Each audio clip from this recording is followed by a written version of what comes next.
Well, hey, friends, welcome to Q on Q. We are so glad you are with us this week. If you're listening when this first airs, it is late May, and many schools in our area have already wrapped up for the year. But because of our calendar for our school, I still have a little over a week left. And the natives are restless, folks. After Memorial Day, I think something kicks in that gives kids an intuition that it's summer vacation. But we still have a few days to go. If you've been listening, you know that this series has been dedicated to my teacher friends, but I hope many of you have still been able to find some application from it. I think, in general, as a society, a lot of people are more exhausted than they ever realize. Not because they don't rest, but because their entire life has quietly become this cycle of surviving until the next break. Push hard, then crash, and then recover just enough, and then start that whole process again. Well, you can hear it in the phrases people use all the time. I just need to make it till Friday. If I can just survive until break. Once this busy time's over, then I'll finally slow down. Then I can, and again and again. There's nothing wrong with looking forward to rest. We all need things to anticipate. But when your entire emotional stability depends on constantly escaping the current season, eventually, even the breaks stop feeling like they're very helpful or restorative. I think teachers especially understand this because you push through the week, get to the end of the week, finally exhale on a Friday night, spend part of Saturday recovering from stress of the week. Some of you may spend part of Sunday dreading Monday and then repeat it all over again. Or you spend months holding yourself together emotionally, thinking that one vacation or one summer break is going to undo the depletion you're experiencing. And honestly, this doesn't just happen in education, it happens in families, in leadership, in caregiving, in ministry, anywhere people are constantly pouring out more than they're intentionally replenishing. Some people are functioning almost entirely on adrenaline and recovery cycles. They're not really living steadily. They're just kind of bouncing between pressure and collapse. Well, last time we talked about finishing well instead of simply rushing to the end of a season. And I think this conversation naturally flows out of that one because learning how to finish well also means learning how to live differently in the middle of ordinary life, not just during vacations or weekends or emotional emergencies, because recovery matters. Rest matters. Breaks matter. But if your normal patterns of life constantly empty you, then eventually even good rest starts feeling like a temporary bandage instead of true renewal. You weren't designed to only come alive during your time off. We can look at the scriptures and see that Jesus taught us to pray for daily bread, not weekly survival, not emergency rescue, daily bread. And that points to something steady, consistent nourishment, daily dependence and renewal woven into our lives because sustainable living is rarely built through occasional escapes. It's built through small, daily practices that help keep us grounded along the way. I think one of the reasons people become so discouraged is because they keep expecting one big break to fix what daily life keeps draining from them. A vacation helps for a few days. That long weekend gives you some room to breathe. Summer break, even, can provide recovery. But eventually, life returns, and those patterns and rhythms underneath everything stay unhealthy. The exhaustion comes back faster than we expected. Most people have experienced this before. You finally get away for a few days and maybe even start feeling like yourself again. Your mind clears, your patience comes back, you laugh more easily, you sleep better. And then a day or two later, the stress, the tension, the emotional fatigue starts creeping back in almost immediately. Not because the break didn't do its job, but because the pace waiting for you never actually changed. Sometimes you can even feel anxiety creeping in before the break is over. You're sitting on the beach or at dinner or driving home from your trip, already mentally rehearsing everything that's waiting for you Monday morning: emails, responsibilities, problems, pressure. It's hard to feel deeply rested when part of your mind never fully leaves survival mode in the first place. And I think that this reveals something important. Rest alone can't carry a life that has no sustainable rhythm underneath it. Even God's design for rest in Scripture was never just about collapse after exhaustion. It was about patterns of dependence and trust and healthy limits woven into a normal life. There's a reason that even Jesus regularly stepped away to quiet places before the crisis point instead of only after complete burnout. That's why constantly living in recovery mode eventually becomes, to be honest, unsustainable. If every week empties you completely, eventually the weekends stop feeling long enough. And if every season pushes you past your healthy limits, eventually even a vacation feels more like temporary relief than true renewal. Because you can't build a healthy life constantly being in recovery mode. I'm going to say that again. You can't build a healthy life constantly being in recovery mode. Because at some point, the goal has to become more than escaping exhaustion. The goal has to become learning how to live in a way that doesn't require emotional rescue every few weeks just to keep going. One of the hardest things about burnout is that it usually doesn't arrive all at once. Most people don't wake up one day just empty out of nowhere. It happens slowly and quietly. Gradually enough, you often adjust to these unhealthy patterns before you even realize something is wrong. Then you start noticing little shifts. Your patience gets shorter. Small inconveniences feel bigger than they used to. Things that once brought joy now just feel like obligations. Maybe you laugh a little less. Maybe you've become more emotionally reactive or more detached. Maybe even more cynical. And eventually there's this strange feeling where you look at yourself and say, I don't really feel like myself lately. The problem is, most people don't pay attention to those warning signs because they still appear functional on the outside. They're still showing up, still getting things done, still meeting their responsibilities. But internally, something deeper is starting to thin out. And when exhaustion builds slowly, it's easy to mistake survival for health simply because you're still managing to keep moving. Only after some restoration does clarity begin to return. There's something deeply human about that sequence because ignoring your soul doesn't make you stronger. It makes you disconnected. Disconnected from peace, from joy, from people, from situations, even sometimes disconnected from God. And the longer we ignore what's happening on the inside, the easier it becomes to normalize a level of depletion that we were never meant to carry long term. Well, you've heard me talk many times about how small changes matter. Well, it's especially true with this topic. And I think one of the biggest misconceptions that people have about healthy rhythms in life is that they need to be dramatic to matter. But most sustainable habits are actually pretty ordinary. They're small decisions, repeated consistently enough that they slowly change how you feel, how you think, respond, and how you recover over time. Here's an example for you. One healthy pattern in life for some people might simply be protecting the first 10 minutes of their day. You wake up, you don't run right to your phone.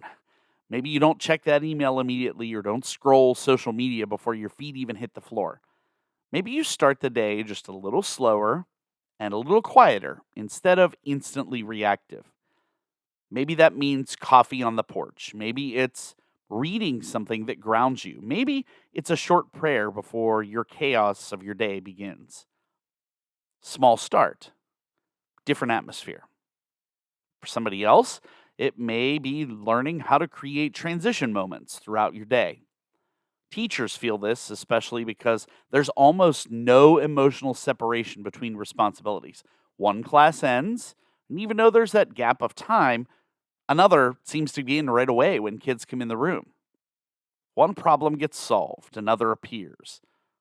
Sometimes healthy rhythms look like taking 60 seconds between moments instead of carrying emotional tension straight into the next interaction. A deep breath before walking into the house after work, or sitting in the car for a minute before going inside, or maybe turning the music off and allowing your mind to settle instead of constantly staying stimulated. And then some rhythms are about boundaries, realistic, honest boundaries. Not answering work messages late into the night every evening, not saying yes to every single responsibility out of guilt, not allowing your entire identity to become tied to productivity. Jesus stepped away from the crowd sometimes. He didn't meet every demand instantly, and that's important because many people quietly believe that constant availability equals faithfulness. Well, as much as I hate to tell you, it doesn't. Other rhythms are physical before they're emotional or spiritual. Maybe you need to get outside more. Maybe you need to go to bed earlier instead of endlessly scrolling. Maybe you need to drink more water. Maybe you need to eat lunch. And I say that because I'm guilty of this without multitasking. Just eat lunch.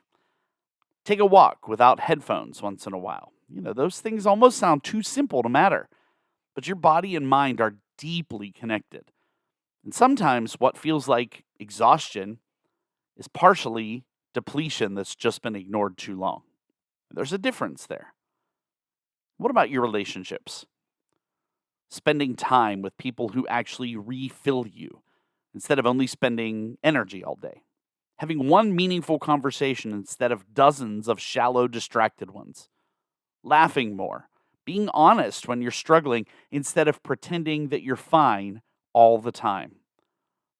Isolation has a way of intensifying exhaustion, while healthy connection often lightens it. And I also want you to think about your spiritual connections. They keep us going because we tend to drift away too far if we don't have some sort of daily rhythms that we follow. Not performative routines, not checking boxes, just consistent reconnection. Here's what I mean. Maybe you need a few moments to just say a short prayer during the day. Maybe you need to look at a verse that grounds you when your thoughts start spiraling. Maybe you need a few quiet minutes to remind yourself that your value is not tied to your output that day. Small moments of dependence often keep people steadier than occasional emotional breakthroughs ever could. Maybe that's the real point of daily bread. It's not about perfection. It's about consistency, learning how to nourish your life in smaller ways before you reach total depletion. Because healthy rhythms should support real life, not become another impossible standard that leave you feeling defeated. The truth is, most people don't need a completely different life. We think we get depleted and we need something totally new, or instead, we just need healthier patterns within the life we already have. Small pauses, better boundaries, more intentional recovery, more awareness of what's draining us and what's actually restoring us. Because over time, your life is rarely shaped by one dramatic reset. It'll be shaped by the things you return to every single day. I think one of the hardest realities for people in the helping professions especially is that you can spend so much time caring for so many other people that you slowly stop caring for yourself. Not intentionally, not selfishly. You just get used to being the one who carries things, the one who responds, the one who shows up all the time. And after a while, you can begin operating as if your own emotional and spiritual health is somehow less important than everyone else's needs. But eventually, that'll catch up to you. Not always in dramatic ways. Sometimes it just looks like resentment showing up where compassion used to live, or irritation replacing patience, or numbness replacing joy. You still care about people, but it feels harder to access the version of yourself that once had energy and empathy. Many people feel guilty admitting that because they think healthy people should always have more to give. But refilling yourself is not selfishness. It allows you to be able to give more, You are more useful to the people around you when you are healthy, grounded, and emotionally present than when you're constantly exhausted and barely holding yourself together. Presence matters more than nonstop productivity. And sometimes the most responsible thing you can do is pay attention to the signs that you've been running on empty far too long. I think this is a important reflection point too. What version of myself are people consistently receiving? Are they getting somebody who is present, attentive, and emotionally available, or mostly somebody who's distracted, depleted, rushed, and running on fumes? That question isn't meant to create shame. It's meant to create awareness because you can't continually pour out what you're never replenishing. Eventually, something inside you starts to thin out. That's true if your emotions and mentally and relationally and spiritually. I've said this before, but Jesus regularly withdrew to quiet places to rest and pray and reconnect before he served people again. If constant output without renewal was unsustainable, even for the disciples, it's unsustainable for us too. So maybe this is the reminder some people need to hear. You were not created to live emotionally dehydrated. Sustainable impact requires sustainable patterns in your life, and being needed by everyone around you can't replace being grounded yourself. So maybe the takeaway from this whole series is simpler than it first sounds. Stop waiting till you completely crash to start caring for yourself. Notice the signs. Pay attention earlier. Don't normalize a level of exhaustion that is quietly disconnecting you from your joy and your relationships and your purpose and your peace. This week, I want you to identify one thing in your life that genuinely helps you stay grounded and protect it. Vow to protect it. Not perfectly, but consistently. The things I've mentioned earlier in this episode, quiet time in the morning or a walk or putting your phone down earlier at night. Maybe it's reconnecting spiritually in an honest daily way instead of only reaching for God when everything falls apart. Small rhythms matter because small rhythms become your life's patterns, and eventually, those will shape your life. You don't have to earn rest by reaching total exhaustion. You don't have to constantly prove your value through overextension. Some of the healthiest, wisest, most faithful people are not the ones running themselves into the ground for everybody else. They're the ones who have learned how to live steadily, intentionally, and sustainably over time. Because at the end of the day, your life can't thrive on occasional rescue alone. Folks, you were created for more than survival mode, more than emotional dehydration, more than endless crashing and recovering. And maybe real growth begins the moment you stop asking, how much longer can I keep pushing like this? And instead start asking, what actually helps me stay healthy, grounded, and fully present in my life? Well, friends, that is all for this episode of Q on Q and wraps up our Refuel series. We're going to be taking a short gap here as summer begins. We'll be back in a few weeks with a special series for the summer months, focusing on some of the themes of summer and applying the lessons we can learn in life. Things like the long car ride and beach days and roller coasters and more. If you've been impacted by this podcast, why not give it a share or give us a follow? You'll find us on Facebook and Instagram at Q on Q. Again, that's at QONQUEUE. Well, thanks for your continued support. And as always, I really do appreciate you tuning in. We'll see you back here next time when we'll have more for you on Q.